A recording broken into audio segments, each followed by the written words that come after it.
বিসমিল্লাহির রহমানির রহিম। আল্লাহুম্মা সাল্লি আলা মুহাম্মদ। আসসালামু আলাইকুম। হিসাব বিজ্ঞান ও গণিত টিচিং হোমের পক্ষ থেকে আমি মোহাম্মদ নুরুজ্জামান গাজী সবাইকে জানাই আন্তরিক শুভেচ্ছা ও অভিনন্দন। প্রিয় শিক্ষার্থী বন্ধুরা, তোমরা সবাই কেমন আছো? নিশ্চয়ই ভালো আছো, সুস্থ আছো। প্রিয় একাদশ দ্বাদশ শ্রেণীর শিক্ষার্থী বন্ধুরা, আজকে আমি তোমাদের সাথে হিসাব বিজ্ঞান প্রথম পত্র অধ্যায় 2 হিসাবের বইসমূহ পর্ব 7 নিয়ে আলোচনা করব। আমাদের আজকের আলোচনার বিষয় ক্রয় জাবেদা। এই ক্রয় জাবেদা তোমাদের জন্য খুবই গুরুত্বপূর্ণ। ক্রয় জাবেদা নিয়ে অনেকের মধ্যে অনেক সমস্যা রয়েছে। আমার বিশ্বাস তোমরা যদি এই ক্লাসটি আজকে আমার সাথে করতে পারো, ইনশাআল্লাহ আমি গ্যারান্টি দিচ্ছি তুমি পারবা। বন্ধুরা, ক্রয় জাবেদা আজকে আমরা আলোচনা করব। আমি পূর্বের পর্বেই তোমাদের সাথে জাবেদার বিষয়ে আলোচনা করেছিলাম। দেখো বন্ধুরা, ক্রয় জাবেদা কি আমার পূর্বের আলোচনাই ওখানে ছিল, তাই না? ক্রয় জাবেদাটা কি? এটি একটি বিশেষ জাবেদা। ক্রয় জাবেদা একটি বিশেষ জাবেদা। বিশেষ জাবেদা কয় প্রকার ছিল বন্ধুরা? দেখো তো মনে করে, ছিল কি? ক্রয় জাবেদা, বিক্রয় জাবেদা, ক্রয় ফেরত জাবেদা, বিক্রয় ফেরত জাবেদা, নগদ প্রাপ্তি জাবেদা, নগদ প্রদান জাবেদা। তাহলে বিশেষ জাবেদা কয় প্রকার? 6 প্রকার। বিশেষ জাবেদা কয় প্রকার? 6 প্রকার। তাহলে ক্রয় জাবেদা একটি বিশেষ জাবেদা, এটি কোনো প্রকৃত জাবেদা নয়। এখন তোমার এই ক্রয় জাবেদায় কি সব এন্ট্রি গুলাই কি আসবে? সব লেনদেন গুলাই কি আসবে? না। ক্রয় জাবেদা মানে হচ্ছে কি, তোমার এখানে বাকিতে সংগঠিত সকল প্রকার লেনদেন অন্তর্ভুক্ত হবে। বাকিতে সংগঠিত সকল প্রকার লেনদেন এখানে সংগঠিত হবে। তো বন্ধুরা দেখো, আজকে আমি তোমাদের সাথে এই ক্রয় জাবেদা যে করব তার একটি ছক আমি অলরেডি আগেই এখানে লিখে রেখেছি। ছকটা তোমার কেমন হবে? তো আসো আমরা ছকটা সম্পর্কে তোমাদেরকে পরিচয় করিয়ে দিই। দেখো, আমি লিখেছি কি ক্রয় জাবেদা। আমি আজকে তোমাদের আরো একটা কথা জানিয়ে রাখি, যশোর বোর্ড 2001 এই অঙ্কটি, সরি যশোর বোর্ড 2021 এই অঙ্কটি তোমাদের সাথে আজকে আমি করব। তো এই জন্য আমি একটু লিখে রাখছিলাম যশোর বোর্ড 2021। তো আমার মেইন ফোকাসটা আগে দিব, সেটা হচ্ছে কি তোমার ক্রয় জাবেদার ছক কেমন হবে। আসো আমরা একটু দেখি। দেখো, প্রথমে আমি লিখে রাখছি তারিখ, ক্রেডিট হিসাব খাত, শর্ত, চালান নম্বর, সূত্র, ক্রয় হিসাব, ডেবিট পাওনাদার হিসাব, ক্রেডিট। প্রতিটি ঘরের ব্যাখ্যা আমি দিচ্ছি বন্ধুরা। দেখো, তার আগে এই ছকের উপরে কি লিখতে হবে সেটা একটু দেখো। তোমার যে প্রতিষ্ঠানটি থাকবে, অর্থাৎ তোমার প্রশ্নে যে নামটা থাকবে সেই নামটা তোমাকে লিখতে হবে। জনাব Rabi and co, Tushar and sons, এরকম যদি কিছু থাকে তুমি সেটা লিখবে এখানে, যে জনাব তুষারের কি করতে বলছে তোমার এখানে ক্রয় জাবেদা। দেখো বন্ধুরা, ক্রয় জাবেদার প্রথমে কি লিখতে হয়? লেনদেন গুলোর ক্রম অনুসারে তারিখ লিখতে হয়, তারিখ। তো আমি তারিখ লিখলাম। এরপরে ক্রেডিট হিসাব খাত। তুমি এখানে কোশ্চেন করতে পারো আমাকে যে এখানে ক্রেডিট হিসাব খাত লিখতে হবে কেন? এখানে তো আমি চাইলে ডেবিট হিসাব খাতও লিখতে পারতাম, তাই না? এখানে ক্রেডিট হিসাব খাত লিখতে হবে কেন, দেখো তুমি সহজেই নির্ণয় করতে পারবে। আমি কি করতেছি, ক্রয় জাবেদা। আচ্ছা বন্ধুরা, ক্রয় কি? ক্রয় কি ডেবিট নাকি ক্রেডিট? ক্রয় নিশ্চয়ই ডেবিট। তো ডেবিট যদি হয় তার উল্টোটা কি? ক্রেডিট।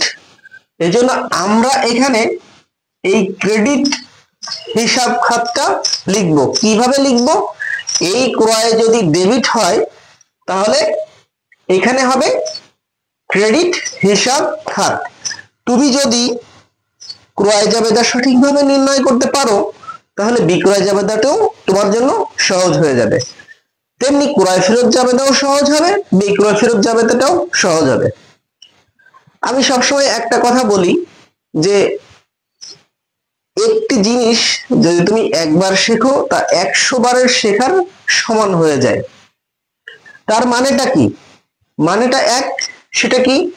তুমি যদি এই ক্রয় জাবেদাটা আজকে সঠিকভাবে শিখে নিতে পারো তাহলে আমি মনে করি তুমি 100 বার করার সমান হয়ে যাবে তোমার কাছে। অর্থাৎ 100 বার করাও যা, তোমার একবার জিনিসটা সঠিকভাবে করাও সেই সমান।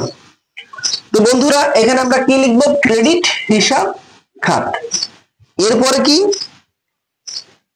শর্ত।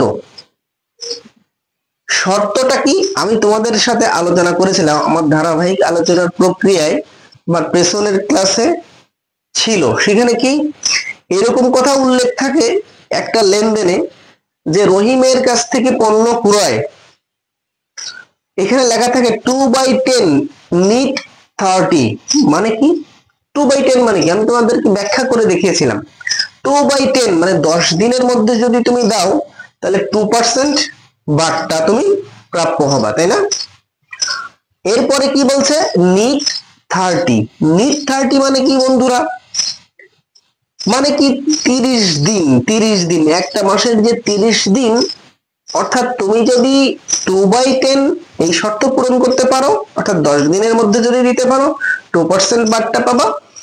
আর যদি তুমি দিতে না পারো আদারওয়াইজ তোমাকে কি করতে হবে? 30 দিনের মধ্যেই টাকাটা পরিশোধ করতে হবে, তাই না? সেটাই তো বলে। এরপরে দেখো চালান নম্বর। চালান, চালান নম্বরটা কি? অর্থাৎ পণ্য ক্রয় বিক্রয়ের উৎস বা দলিল যেটা, সেটাকে আমরা কি বলি? চালান বলি। এই চালান নম্বরটা তোমার লেনদেনে উল্লেখ থাকে। তো যে লেনদেনে যে নাম্বারটা উল্লেখ থাকবে তোমাকে সেই নাম্বারটা এখানে তুলে দিতে হবে। এরপরে কি বলেছে? সূত্র। সূত্র যদি কোনো রেফারেন্স দেওয়া থাকে তাহলে তোমার সেই সূত্র অনুযায়ী লিখতে হবে। সাধারণত এই ঘরটা আমরা ফাঁকা রেখে থাকি কোনো সূত্র যদি উল্লেখ না থাকে। দেখো বন্ধুরা, আমি একটু আগে তোমাদেরকে বলেছিলাম আমি কি করতেছি, এখানে ক্রয় জাবেদা করতেছি। তো ক্রয় জাবেদা, বাকিতে ক্রয় জাবেদাটা কি? ক্রয় হিসাব ডেবিট, আর পাওনাদার বা আধুনিক পদ্ধতিতে প্রদেয় হিসাব ক্রেডিট। বন্ধুরা, আজকে আমি তোমাদের সাথে আলোচনা করব কি? যশোর বোর্ড 2021। এই আলোচনার আগে আমি কি করতে চাইলাম? ক্রয় জাবেদা। ক্রয় জাবেদার ছক কিভাবে নির্ণয় করতে হয় আমি তোমাদেরকে দেখালাম। আরো একবার আমি হাইলাইটস করি, এই ঘরগুলোতেই তোমাদের সমস্যা যে আমি তারিখ লিখবো না ক্রেডিট হিসাব খাত লিখবো নাকি ডেবিট হিসাব খাত লিখবো। আমি আরেকবার একটু ক্লিয়ার করে দিই বন্ধুরা, তোমাদের একটু নোট করে নাও। দেখো, আমি প্রথমে তারিখ লিখবো, এটা খুব সহজ। তারিখ লেখা, কোনো কিছু মুখস্থ করতে হবে না তোমাদের। প্রথমে কি লিখবো? তারিখ লিখবো। আচ্ছা, ক্রয়টা কি? ক্রয় ডেবিট। ডেবিট যদি হয়, আমরা ডেবিটের সময় একটা জিনিস মনে রাখবো যে ডেবিটের সময় এই ক্রয় জাবেদা বা বিক্রয় জাবেদায় তুমি যেটাই বলো, যদি বিক্রয় ক্রেডিট হয় তাহলে আমি কি লিখবো? ডেবিট হিসাব খাত। তেমনি এখানে ক্রয় জাবেদা করতেছি আমরা, তো ক্রয় যদি ডেবিট হয় তাহলে কি হবে? ক্রেডিট হিসাব খাতটা হবে। এই জিনিসটাই তোমাদেরকে মনে রাখতে হবে যে ক্রয় যদি কি হয়? ডেবিট হয়, এখানে কি হিসাব খাত হবে বন্ধুরা? ক্রেডিট হিসাব খাত। আশা করি ইনশাল্লাহ আজকের পর থেকে তুমি ভুলে যাবে না। তাহলে ক্রয় যদি ডেবিট হয় এখানে কি হবে? ক্রেডিট হিসাব খাত লিখতে হবে। কেন? কারণ ক্রয় তো ডেবিট, এই কারণে এখানে ক্রেডিট লিখতে হবে। ক্রেডিট লিখে হিসাব খাতটা লিখতে হবে। তোমাদেরকে এখানে মনে রাখতে হবে, এখানে কখনো কিন্তু বিবরণ লেখা যাবে না।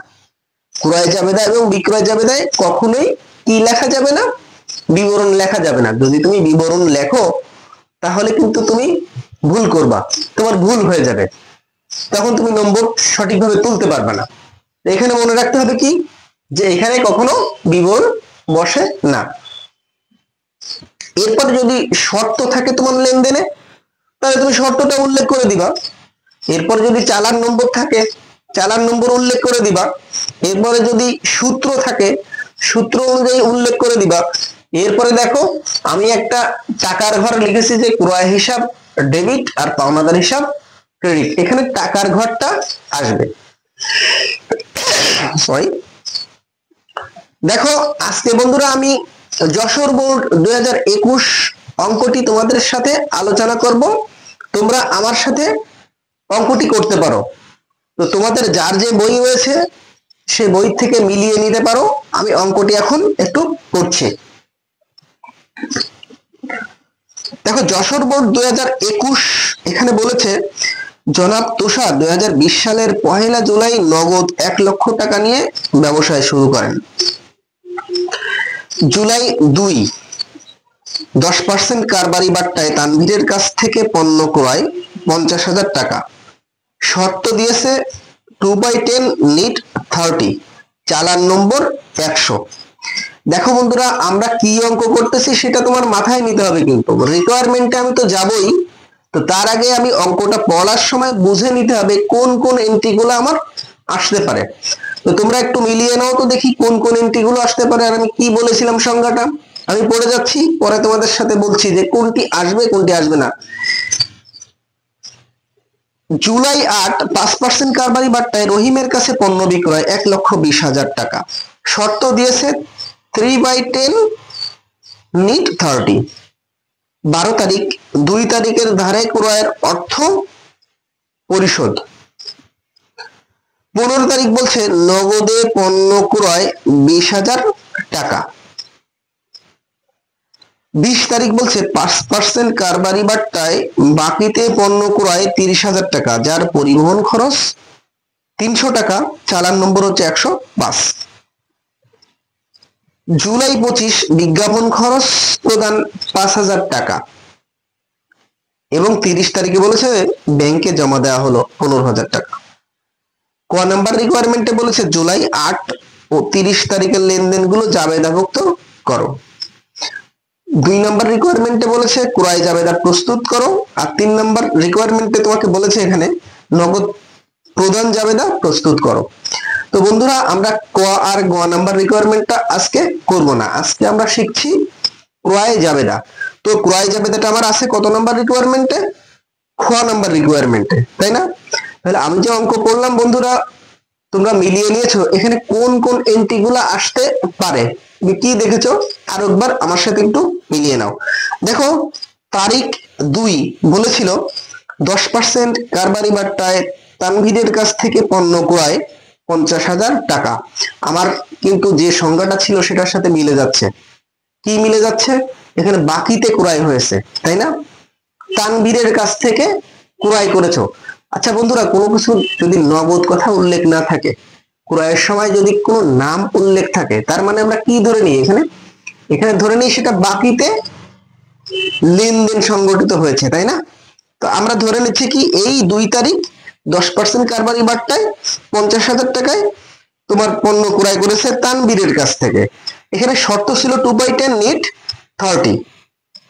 এরপরে দেখো আমার 20 তারিখে আরেকটা এন্ট্রি আছে বাকিতে ক্রয়ের এন্ট্রি, সেটা কি 5% কারবারি বাট্টায় বাকিতে পণ্য ক্রয় বলেই দিছে এখানে, তাই না?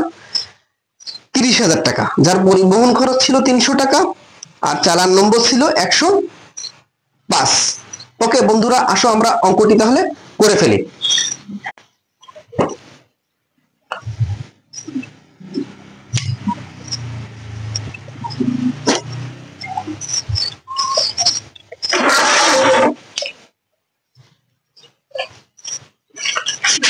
তাহলে আমরা তারিখ লিখবো কত? 2020 জুলাই 2।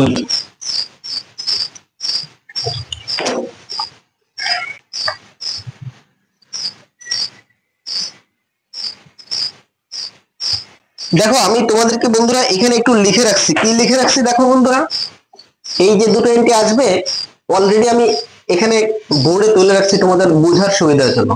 এখানে এই যে 2 তারিখ আর 20 তারিখ। ওকে ফাইন, তাহলে আমরা কি লিখবো এখানে, আমার তানভীরের কাছ থেকে ক্রয় করেছো, তাহলে তানভীর হিসাব, কি হিসাব আসবে, তানভীর হিসাব, তানভীর হিসাব। তানভীরটাকে এখানে বন্ধুরা পাওনাদার বা প্রদেয় হিসাব, তানভীর হিসাব। আচ্ছা কারবারি বাট্টাকে আমরা লেনদেনের সাথে সংযুক্ত করতে পারি ডেবিট ক্রেডিট করার সময়?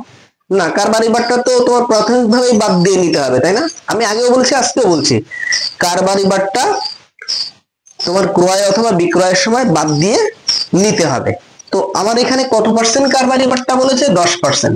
আচ্ছা 50,000 টাকা 10%, তাহলে কত, দেখো 50,000 টাকা 10% হচ্ছে 5,000 টাকা, তাই না? যদি 50,000 টাকা 10% 5,000 টাকা হয়, তাহলে কারবারি বাট্টা বাদ দিয়ে কত, 50,000 বিয়োগ 5,000 কত আসতেছে বন্ধুরা, 45,000 টাকা। আচ্ছা এখানে শর্ত কি বলেছিল, 2/10, তুমি শর্ত দাও এখানে 2/10। আচ্ছা চালান নম্বর আমার এখানে দেওয়া আছে 100। ওকে ফাইন, এরপরে আসতেছে আবার কত দেখো তো, 45,000 টাকা, তাই না? কারবারি বাট্টা বাদ দিয়ে, তো বসাও তুমি 45,000 টাকা। ওকে, এরপরে দেখো আমি লিখবো 20 তারিখ, কি লিখবো, 20 তারিখ। 20 তারিখে ছিল কি, আমি এখানে লিখে রাখছি দেখো যে 5% কারবারি বাট্টায় বাকিতে পণ্য ক্রয়ে 30,000 টাকা, যার পরিবহন খরচ 300 টাকা। এখানে একটি কথা তোমাদেরকে জানিয়ে রাখি বন্ধুরা, পরিবহন খরচ কি হয়, তুমি একটা প্রোডাক্ট ক্রয় করছো, একটা প্রোডাক্ট ক্রয় করে তো বাসায় নিয়ে আসবা বা ব্যবসা প্রতিষ্ঠানে নিয়ে আসবা, তাই না? তো তুমি টোটাল হিসাবটা ধরো না, তখন একটা প্রোডাক্ট ক্রয় করে বাসা পর্যন্ত বা ব্যবসা প্রতিষ্ঠান পর্যন্ত নিয়ে আসতে মোট কত খরচ হয়েছে, তুমি তখন সেটাই হিসাব করো, তাই না? যে আমার মোট এই প্রোডাক্টটার পিছনে কত টাকা ব্যয় হলো। তো এইখানে আমার 30,000 টাকা আমি কি করেছি, বাকিতে ক্রয় করেছি, এবং ছাড় হয়েছে কত, ছাড় পেয়েছি কত, 5%। কারবারি বাট্টা যেটা প্রাথমিকভাবে যে বাট্টাটা ছাড় দেয়, তবে বাদ দিলাম নিয়ম অনুযায়ী। বাদ দেওয়ার পরে এই তোমার ব্যবসা প্রতিষ্ঠানে আসার পর্যন্ত, অর্থাৎ তোমার ব্যবসা প্রতিষ্ঠানে মালটা ঢোকার আগ পর্যন্ত যে খরচটা, সেটা এর সাথে কি করতে হবে, সংযুক্ত করতে হবে, পরিবহন খরচ তার মানে, তাই না? অর্থাৎ নিয়ে আসতে কত টাকা খরচ হয়েছে, 300 টাকা। এই 300 টাকা তোমার ওই যে বাকিতে ক্রয় করেছো তার সাথে যোগ করে দেখাতে হবে। দেখো এখানে আমাদের কি বলেছে, 30,000 টাকার আমরা একটু 5% করে দেখি বন্ধুরা, 30,000 গুণ 5%, তাহলে কত টাকা হয়, 3×5 = 1,500 টাকা। আচ্ছা 30,000 টাকার থেকে তুমি যদি 1,500 বাদ দাও, তাহলে কত আসতেছে, 28,500 টাকা। আচ্ছা এর সাথে যদি তুমি পরিবহন যোগ করো, তাহলে কত আসতেছে, 28,800 টাকা। এরপর কত আসতেছে, 28,000 কত বন্ধুরা, 800 টাকা। তাহলে আমি এখানে কি লিখবো, বাকিতে ক্রয়, এখানে কোনো নাম আছে, এখানে কিন্তু কোনো নাম নাই, নাম না থাকলে কি হবে, প্রদেয় হিসাব। তো আসলে আমরা কি লিখি, প্রদেয় হিসাব, প্রদেয়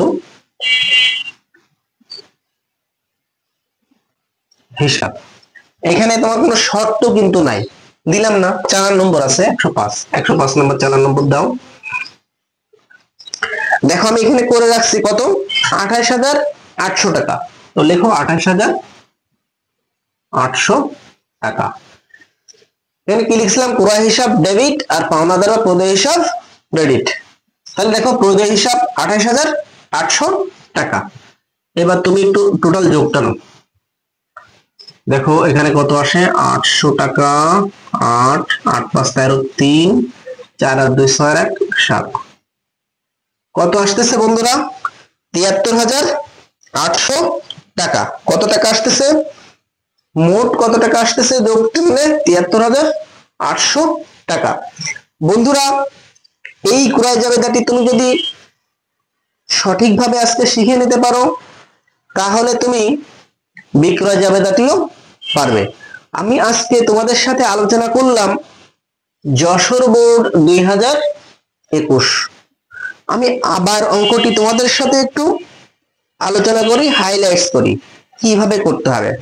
দেখো প্রথমে অঙ্কটি সঠিকভাবে পড়তে হবে নিয়ম অনুযায়ী, তারপরে কি করতে হবে, ছকে আসতে হবে, তাই তো আমার পড়ার পরে রিকোয়ারমেন্টে কি বলেছে সেই অনুযায়ী ছকে আসতে হবে।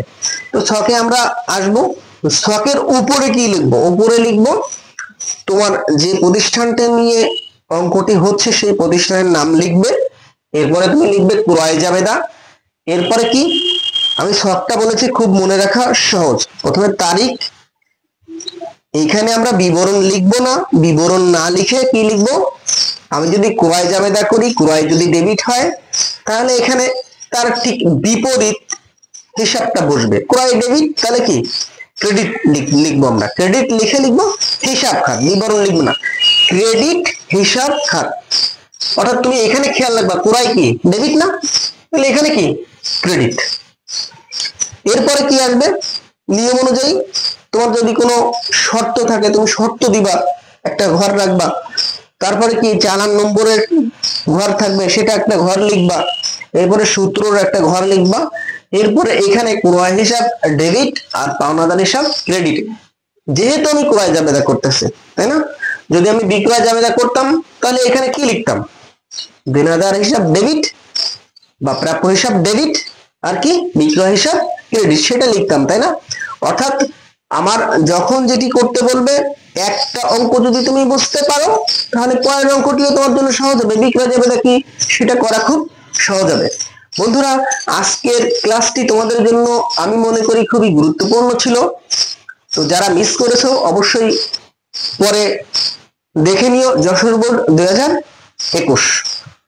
তো আজ এই পর্যন্ত বন্ধুরা, আমার এই ক্লাসটি যদি তোমাদের ভালো লেগে থাকে অবশ্যই আমার চ্যানেলটিকে সাবস্ক্রাইব করে নিও আর লাইক শেয়ার করে আমাকে অনুপ্রাণিত করো। সবাই ভালো থাকো, সুস্থ থাকো, আল্লাহ হাফেজ।